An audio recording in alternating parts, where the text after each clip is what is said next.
तपाईँले जस्तो दिनुभयो त्यस्तै हो म तपाईँले एउटा सानो भिडियो बनाउँछु है मैले सोधेँ भन्नु है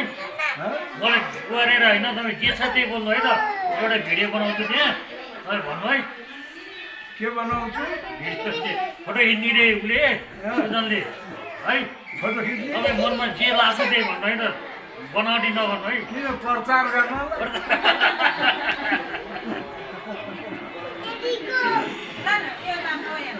बुवा नमस्ते नामले भन्नु पऱ्यो ल चुनावको माल आइरहेछ भोट कसलाई हाल्ने हो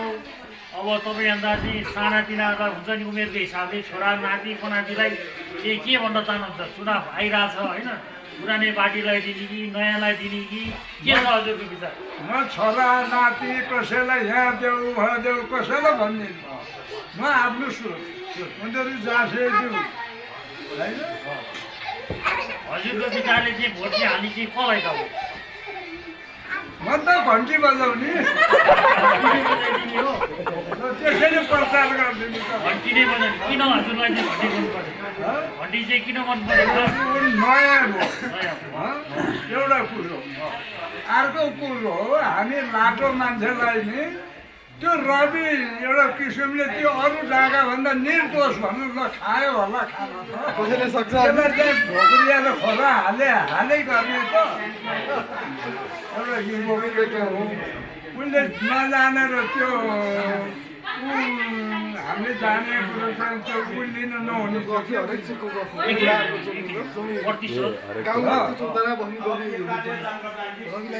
त्यो पाए अरू कति कति खाने मान्छे यही भन्नु न बोल्नुको पिछो गौनी किन नबोल्नु त्यो के अरे त्यो निर्मला आदि के अरे निर्मला पन्त त्यो पन्थलाई मार्नेको किन इन्कार गरेन अहिलेसम्म खोजी भएन होइन किन खोजी भएन त्यो दबाउने ओली हो ओली चाहिँ कस्तो लाग्छ त तपाईँलाई ओली केपी शर्मा ओली पटक प्रधानमन्त्री पनि भयो होइन मेरो लागि त कुमाई फटा हुन्छ भन्छन् हुन त म नि कुमाई हो तर ओली जस्तो फटा नेतामा अरू कोही पनि लाग्दैन म त त्यो जता नि फर्किने यही भन्नु न कति के गरेर दब्दै नदब कता घुमा छ आफै माथा अनि शेरबहादुर देउवा निन्छ नि नेपाली काङ्ग्रेसको ऊ नबोलेर टार्नु ए ऊ चाहिँ धेरै बोल्ने ऊ चाहिँ नबोल्ने बोल्दैन भने बोलिहाल्यो नि बुझ्दैन केही प्रचार गर्दिनँ अनि पर्सेन्ट कस्तो लाग्छ पर्सेन्ट नि कसैले दिएन अब 5,000 त मैले मारे अरू काङ्ग्रेसले मारे भने त्यसलाई पनि के गरेर मौसी भन्दा नि होइन भनेपछि हजुरको विचारमा रवि लामिछानेको विकल्प छँदै छैन होइन दोषी भए पनि उसलाई धेरै दबायो क्या नखाने कुन छ त त्यहाँ जाने मान्छे धेरै खाने चाहिँ लायो मेरो सोचाइ है ल खायो भने कारवाही गर्नु बरु होइन भने त्यति हुन मिलेन तपाईँले के अरे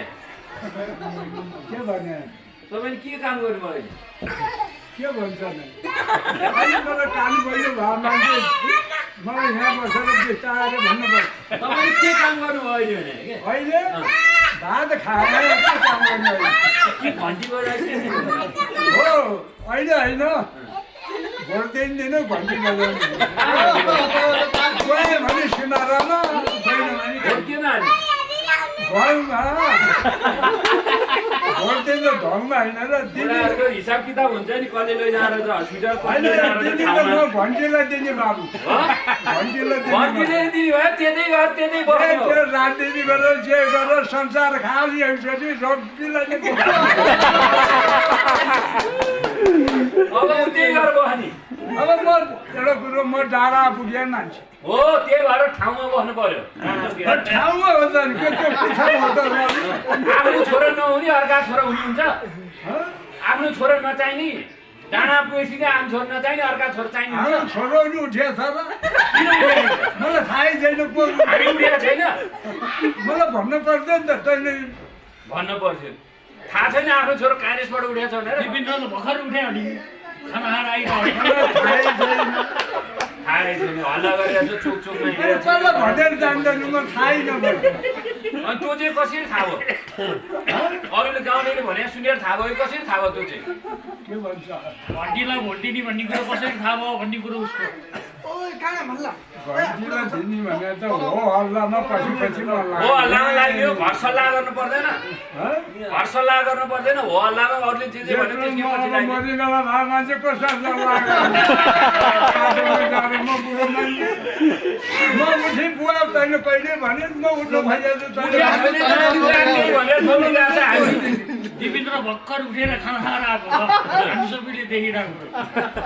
म एकजना उठ्नु खोजिरहेको छु यसले भन्यो मलाई